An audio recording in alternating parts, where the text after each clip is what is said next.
Set up our premise that you're going to do with your partner. We're talking about postage stamps. It's one of the most exciting things on earth, okay? In 2018, these are actual prices of postage.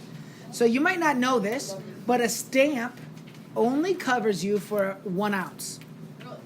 Okay, so you can use multiple stamps, or you can go to this place called the post office, and they will weigh your item, and they'll charge you based on the weight.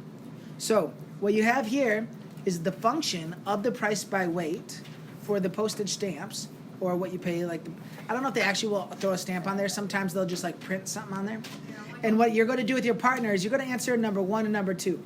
You're going to give me prices for 1 ounce, 1.1 ounce, and 9 ounces. And then you're going to tell me how much a 92-cent letter weighs. Just 1 and 2 right now with your partner, please. All right, tidies. Oops.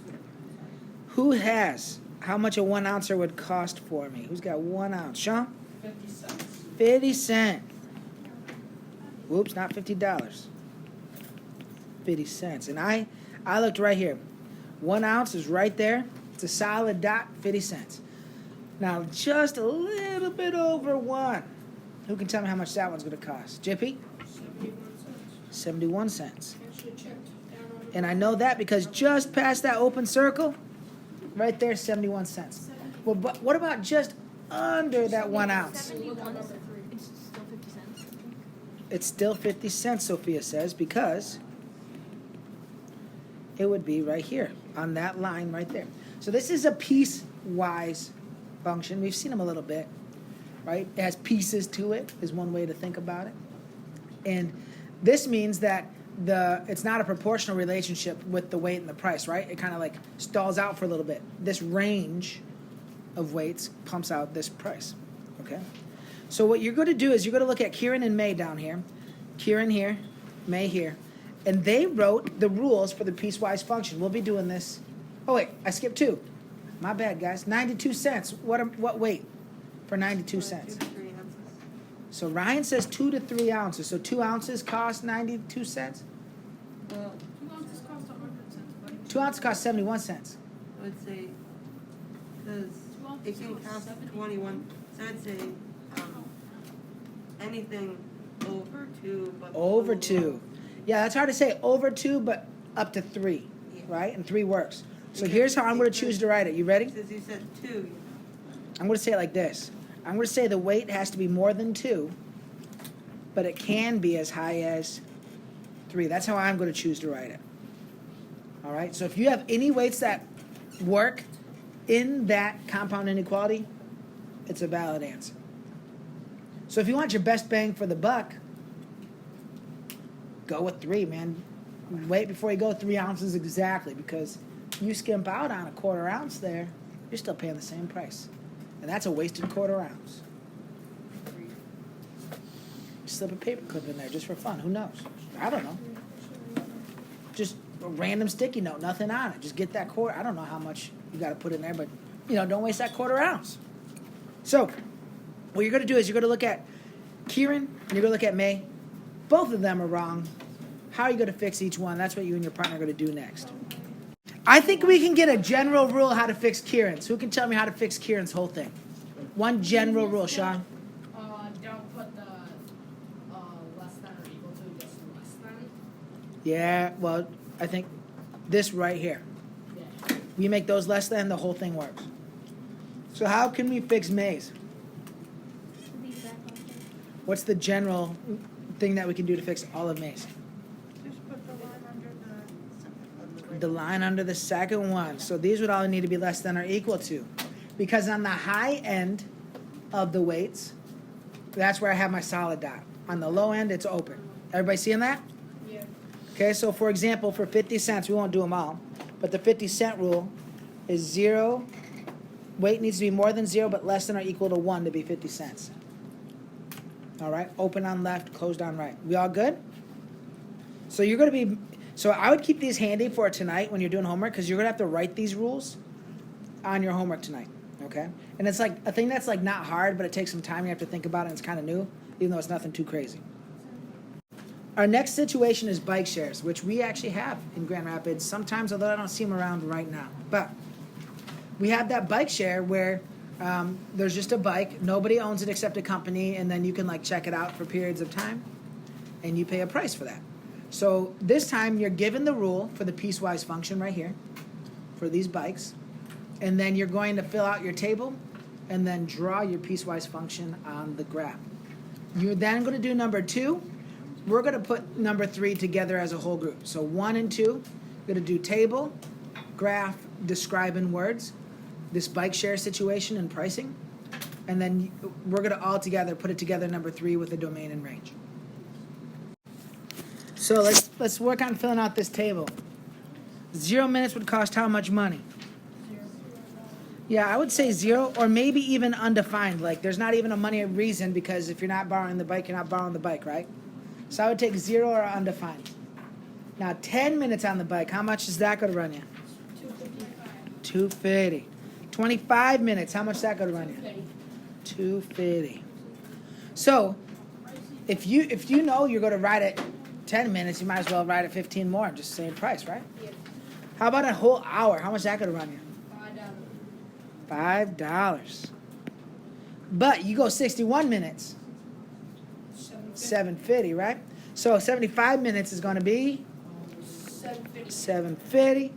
130 minutes going to be $12.50, and then 180 minutes, $15. But once you have it 180 minutes, once you have it 3, you might as well have it 12, eh? 720 minutes is 12 hours. All right, let's look at what this looks like on a graph. So my 0 to 30 is going to be the same price, right? Open on 0, closed on 30. Same price that whole range of times. Okay, but start at from 30 to 60, how much more is it? How much more is it going up from 30 to 60? $2.50 over that 30 minutes. Okay, the next chunk of 30 minutes is another $2.50. The next chunk of 30 minutes is another $2.50. The next chunk of 30 minutes is another $2.50. But then after we get to $15, it goes all the way over, not forever, I know I'm putting an arrow there, but all the way to how many minutes? 720 minutes. So who can then describe in words the pricing rules? If someone's like, how much does it cost? What would you say? Olive? Or not Olive, Ivy. After each increment of 30 minutes, the price goes up by $2.50. So each minute, price goes up, Except at 100, 250 15 minutes, then it stays at $15. until it Until- hits. Actually got that same thing. 720 minutes. So something like this. For each 30 minutes, you pay $2.50 until you hit $15 max. Then it stays there. Describe. So that's pricing. 15 minutes up to how long? Yeah, or 12 hours, right? Yeah, right. What about the starting part? Because at 10 minutes it's $2.50. Not after, and then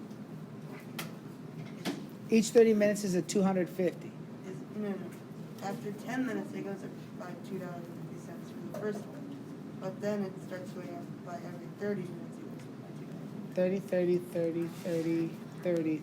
I got 30 everywhere until 12:50, till the 15. It's like at 10 minutes it goes. You're referencing things in 2 different piecewise portions, though.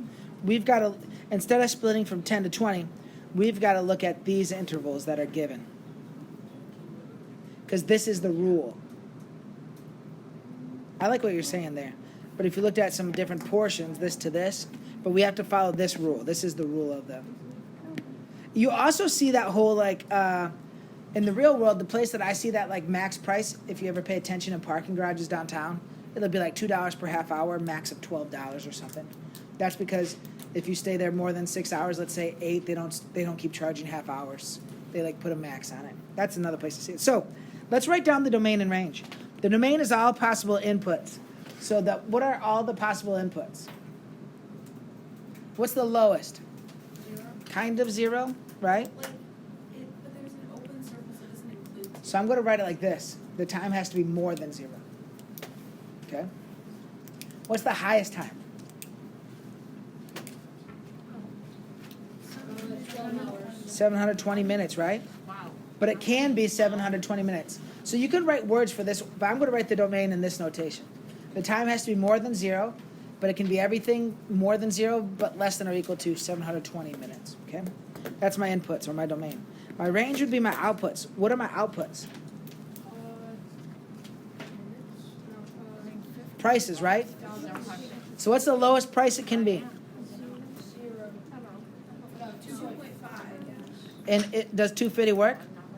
Yeah, so it's less than. Yeah. So 250 work all the way up to how much? 15. But is it every little price in between? No. No, it's increments of what? Yeah, so I'm going to put with it multiples of 250. Do you see how I can't just say it's from 250 up to 15 because it's not everything in between. It's 250 up to 15, but only multiples of 250. Keep this somewhere handy, guys, because on your homework, you're going to have to make this portion. We're not going to practice making this right now. We're practicing understanding it. You're going to have to go from this to that in your homework. Did you use C for cost? I did C for cost, yeah. Yeah. So input, output, domain, range. All right.